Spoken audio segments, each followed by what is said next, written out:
दी छोड़ सतगुरु रामपाल जी महाराज जी की जय हो।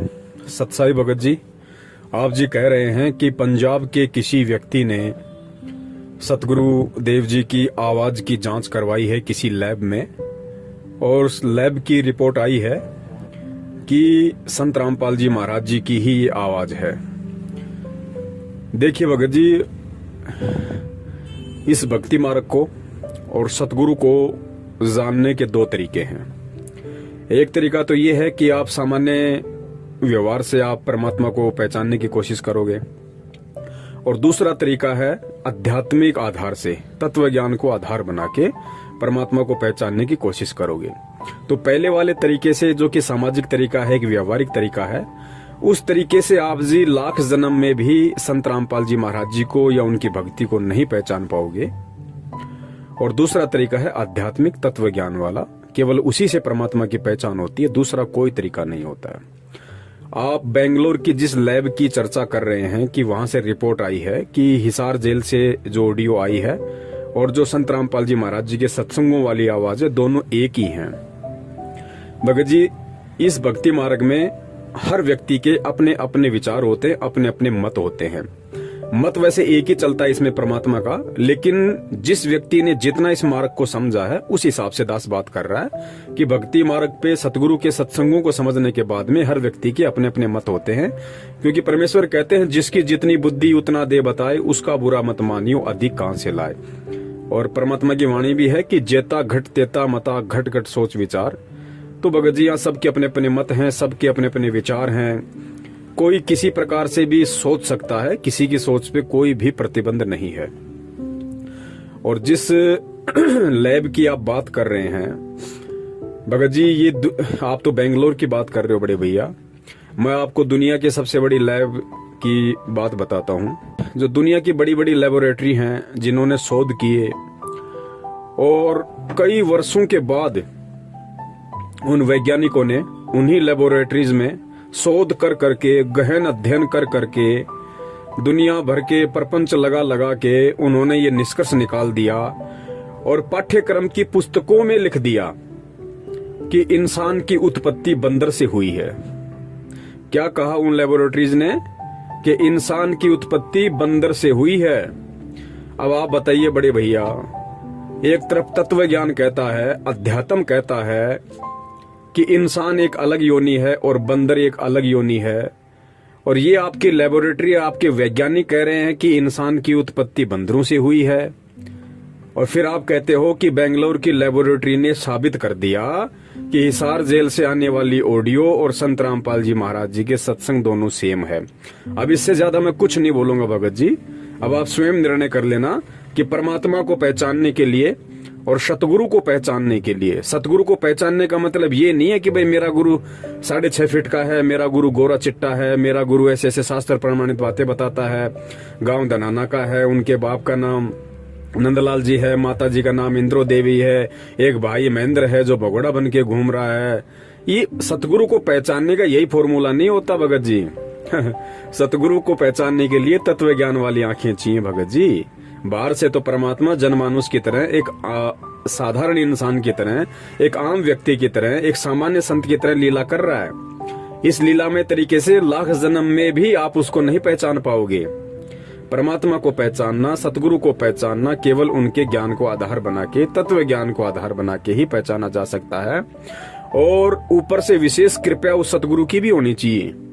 आपके पास अपने पिछले जन्म जन्मांतरों के शुभ भक्ति कर्म भी साथ में होने चाहिए, और वर्तमान में सतगुरु का आशीर्वाद और वर्तमान की भक्ति, जब तक भगत जी ये तीनों चीजें एक साथ नहीं मिलेंगी, सतगुरु को नहीं पहचान सकते। जानने को तो सारी संगत जानती है कि हमारे गुरुजी संत रामपाल जी महाराज जी हैं, लेकिन आपके गुरुजी हैं कौन? आपके गुरुजी हैं कौन? स्वयं कबीर। लेकिन कितने लोग जान पाए इस बात को कि मेरा गुरु स्वयं कबीर है और संत रामपाल जी महाराज जी के रूप में धरती पे प्रकट है? बताइए।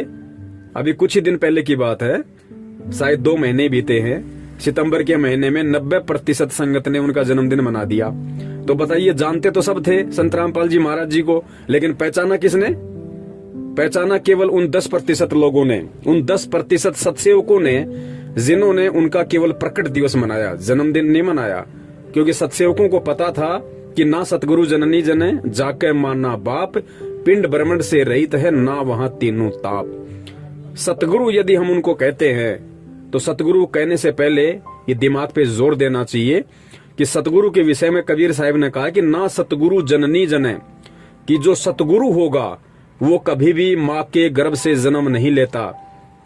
तो या तो उन्हें सतगुरु कहना छोड़ दीजिए, और अगर कोई उन्हें सतगुरु कहता है तो फिर उसको मानना पड़ेगा कि सतगुरु माँ के गर्भ से जन्म नहीं लेता।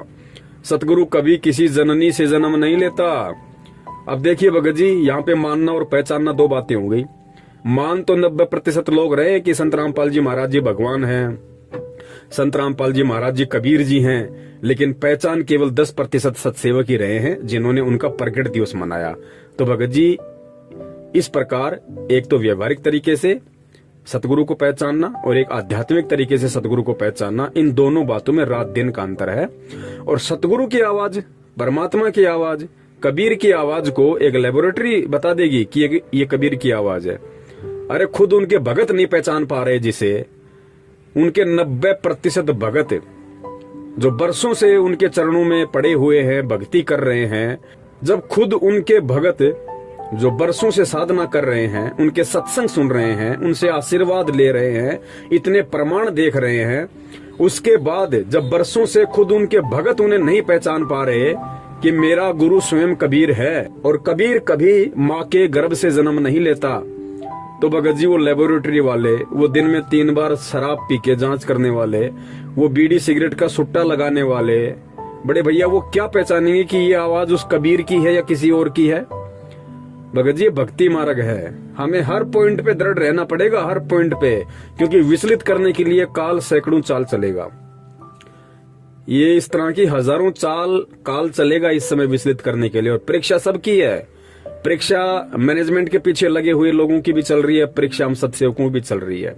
और भगत जी, ये दुनिया के बड़े बड़े महान वैज्ञानिक और बड़ी बड़ी ये महान लेबोरेटरी, ये पिछले 8-10 महीनों से दिन रात चक्कर काट रहे हैं। इनके सर में दर्द हो गया, इनके सर्दियों में पसीने टपकने लग रहे हैं।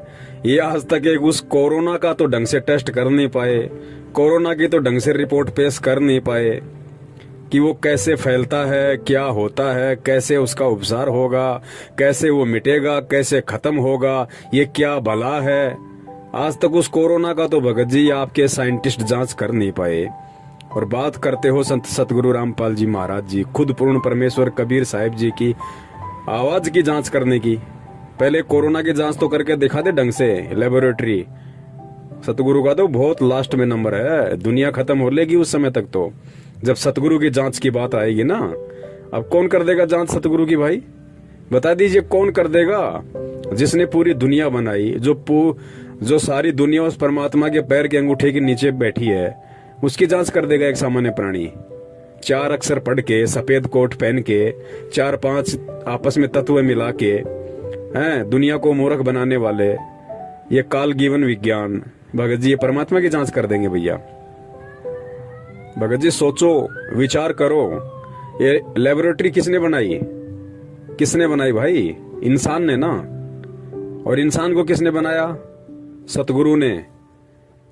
तो बड़े भैया, जिस इंसान को सतगुरु ने बनाया है वो इंसान सतगुरु की जांच कर देगा?